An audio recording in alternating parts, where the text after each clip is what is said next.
To filter amenities on Airbnb. Hello everyone, welcome back into the channel where we got quick and easy and how you can filter amenities on Airbnb.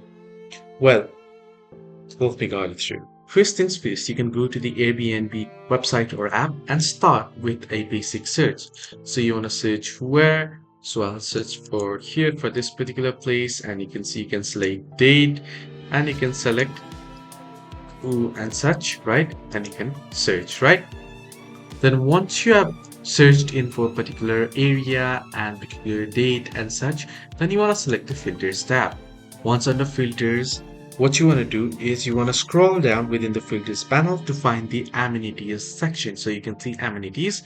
You can click on show more to get all the amenities. So now you can select filters amenities on the filters. So you want Wi-Fi, you want air conditioning and also TV.